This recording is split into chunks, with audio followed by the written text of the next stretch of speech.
Chapter 33. The Assassination of Gajasura. Om Shri Ganeshaya Namaha. Mudgalacharya continued the narration. As the mighty Daitya approached the Devas, they were filled with fear. They prayed to Lord Gajanana and rushed to convey the news of the arrival of Gajasura. When Ganesha heard the news, he was filled with extreme anger. Armed with the noose, mace and axe in his hands, a fierce Ganaraja mounted his Mushaka. Seeing Gajanana embodied as a human, the Daitya king Gajasura, proud of his strength, said arrogantly, "O lowly Brahmin, why have you come to the battlefield? You should be performing tapas in the forest. Why are you adopting the dharma of a Kshatriya? O Brahmin, I am the one who has defeated Brahma and the other Devas, and all the three worlds are under my dominion. How can you wage a war against me and expect to survive? In this process, you will embrace death unnecessarily. O Brahmin, if you return to your ashrama, I will spare you. You have prepared for the battle with childish zeal, there's no doubt about it." Listening to the words of Gajasura, Shambhu was filled with wrath. Fearlessly he told Mahadaitya that what was in his best interest. He said, "O king, you are a fool. The one whom you consider a Brahmin is actually Lord Ganesha, worshipped and saluted reverentially by all yogis.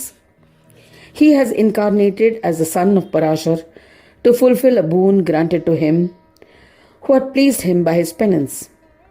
You have definitely invited your death at his hands.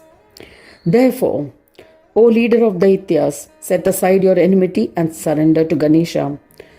Otherwise, you will lose everything and die. If you will live in Patal, Ganesha will have mercy upon you and your life will be spared." Gajasura became furious. He hit Shambhu with his mace and Shambhu fell unconscious on the battlefield. With weapons and astras, he quickly mutilated many more Devas. Vishnu and other Devas were also wounded and fell on the battlefield. Seeing this, Ganesha, with an intention of destruction, readied his astra. He sanctified the axe with a mantra and hurled the great astra at the Daitya army. The Parashu resembled Yama, the god of death, and wreaked havoc on the battlefield. The Parashu attacked every Daitya on the battlefield. Gajasura witnessed the killing of his sons and ministers. Gajasura tried various methods to render the weapon ineffective, but against the divine weapon, all his efforts were in vain. As a result of his boon, he was a lone survivor. The Parashu did not attack him. Gajasura was agitated and abandoned his weapons. He challenged Vignapa for a wrestling duel. Ganesha, in a fit of rage, revealed his Swananda form. His effulgence was comparable to that of infinite suns. The effulgence was befitting Gajavaktra, endowed with the face of an elephant. His effulgence illuminated the constellations. His yogic form was a vestor of peace. The king of Daityas attempted to nab him, but he could not grab the huge divine form, just as one cannot grab the vast skies. He was astounded and dejected.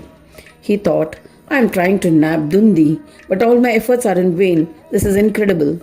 This eternal Ganesha is the form of Supreme Brahma. There is no doubt about it. He will kill me, that is definite. Blessed is my birth and my parents. Blessed is my ashrama and everything in this. This is because I am going to die at the hands of Ganesha. Yogis like Sukha and others have to strive to attain Ganesha through vigorous yoga, but I have attained that Gajanana effortlessly." With these thoughts, Gajasura bowed with great devotion to Gananatha and prayed with an intention of earning a boon. He humbly appealed, "O Brahma, O Lord of Brahmas, O Gananayaka, I am your humble servant. As a boon, please grant me death at your hands. I bow to you again and again. After getting your darshana, my mind will not be able to find pleasure in the worldly existence. If I die at your hands, I'll be united with the Divine Supreme. Heeding to his prayers, Ganesha killed him with the goad.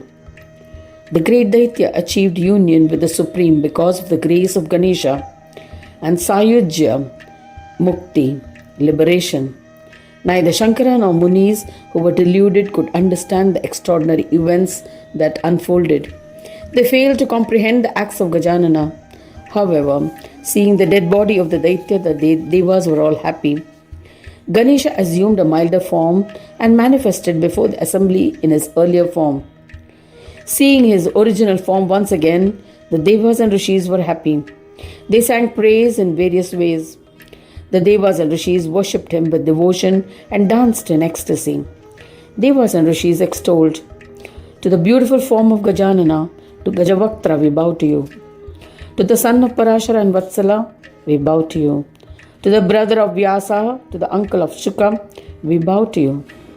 To the one without a beginning, to Gananatha, to the Lord residing in Swananda, we bow to you.